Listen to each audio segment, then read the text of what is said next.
Thanks for joining me, everybody. It's your boy NornRad89 here, bringing you my summer horror recommendations list. This is just a list of summer horror that I recommend, not typically just slasher, camper, subgenre type films. There's also some other ones on this list, just films that I love to watch during the summer months. But there's also one I kind of a little bit cheated on. You'll know about that when I discuss that film. But also, sidebar, if you were a fan of Teenage Mutant Ninja Turtles, like as a kid back in the 90s, you know the pizza you used to see on the TV? When you would see them eating the pizza on TV, you just like craved it and you looked at it and you were like, that looks so good. Like for me, it's that Red Baron's like pizza. This one, like these little ones, the little deep dish ones, they remind me of that so much.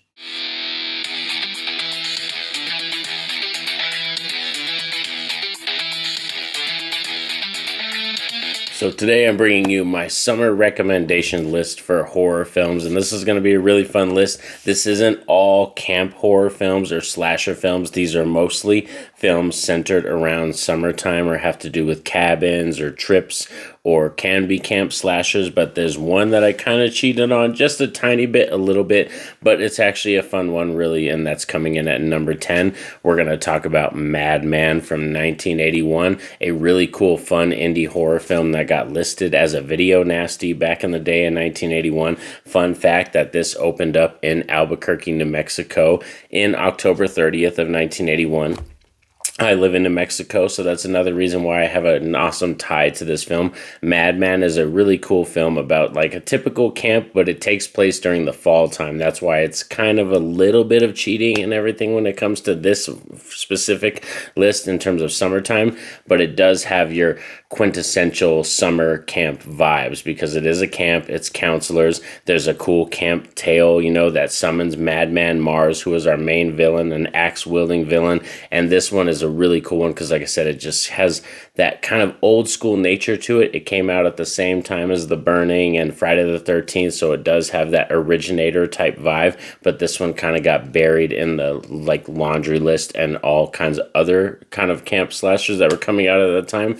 But over years and years, this has become a cult following. It has grown and had a lot of fans over the past few years. Next up, we have Final Summer from 2022. This is probably a most recent one that I've seen on this list, and it takes place at Camp Silver Lake. And what I like about this one is it is literally like a Jason copycat type film. I'm a huge Friday the 13th fan. You all know that. I'm a sucker for those vibes. This is literally like a Friday the 13th copycat, but it just is very an homage style, but it's kind of a step up from like a fan film. Don't expect like the greatest theatrical release type production or anything like that. This is a very low budget indie type film, but what this film does expertly is create awesome characters that you get attached to, and then when they die, you hate seeing them die, and I love that. Like, that makes your slasher just so much more potent, because I can watch a slasher any day. I could pick 100 different slasher films that are on Tubi or Shudder where it's like characters that I don't care about, and I just want to get to see them slashed and killed by an awesome killer. But when your slasher film is able to create characters that you get invested with, you care about them, and it just pays off so much more when they have those amazing fight sequences with the killer and then they die. So yeah, definitely one of the nice surprises that I've seen, because this was the most recent watch on this list. But like I said, don't go in expecting like a high budget film. This is definitely a low budget indie type film. Think like a step up from a fan film, which I don't know why fan films get such a bad rap. I enjoy fan films. There's some really great ones out there, and especially even Friday the 13th. Like, I itch for that freaking Friday the 13th vibe, and it's been so long since we've gotten a movie. We've had some really cool fan films, and I highly recommend people check them out.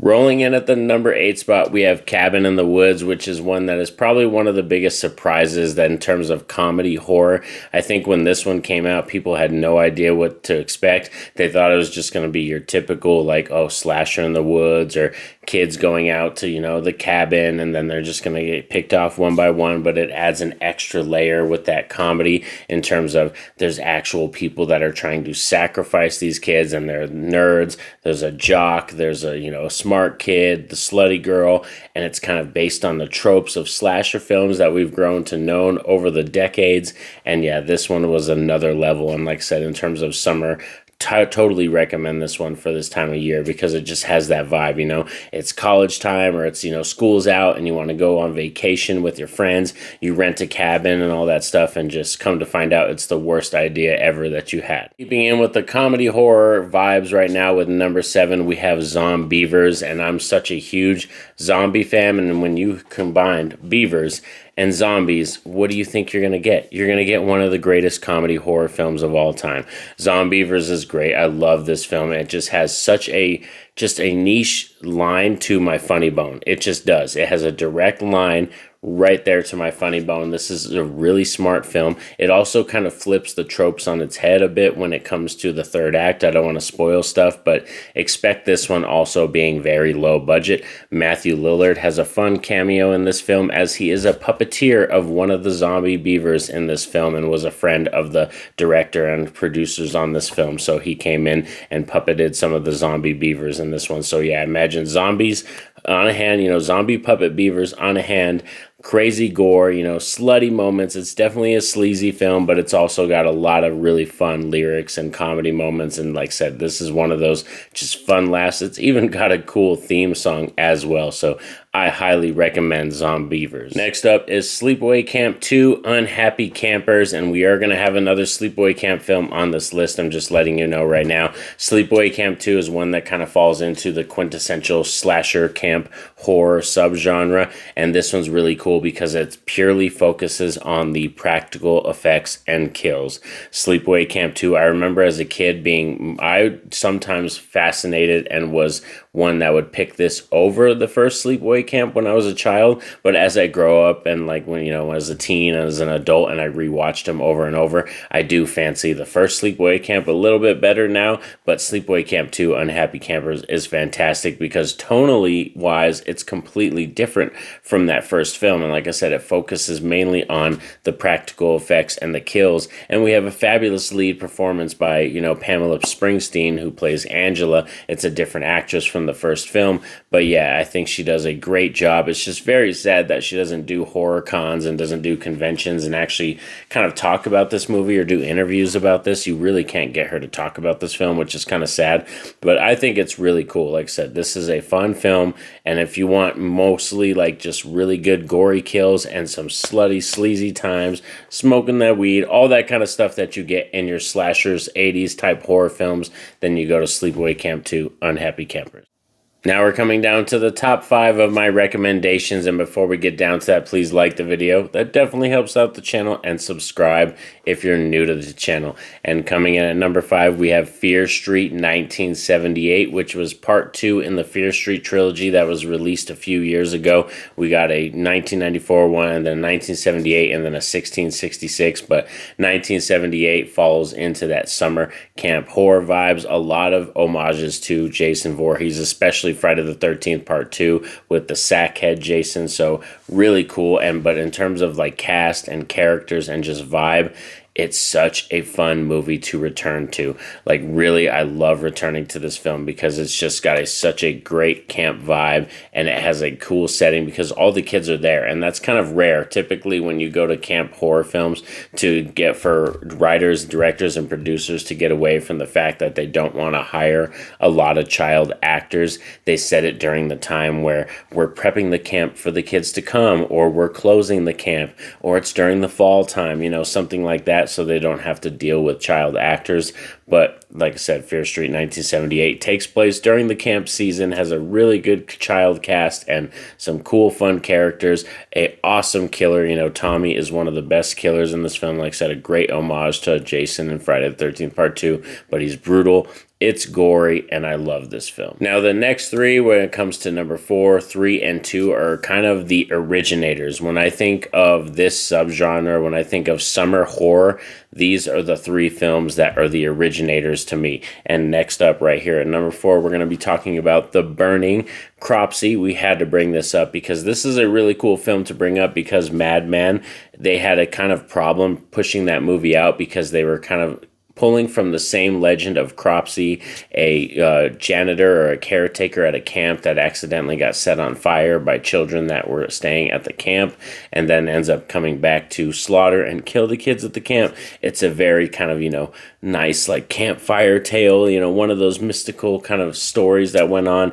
And The Burning had the tale of the Cropsey thing, and they had the rights to that, and they were coming out. So that was a big problem for Madman, and that's kind of why, because Friday the 13th came out, The Burning came out, Madman kind of got buried under the shuffle when it came to those movies. But I highly recommend both. But The Burning is significantly better because we have Tom Savini effects in here.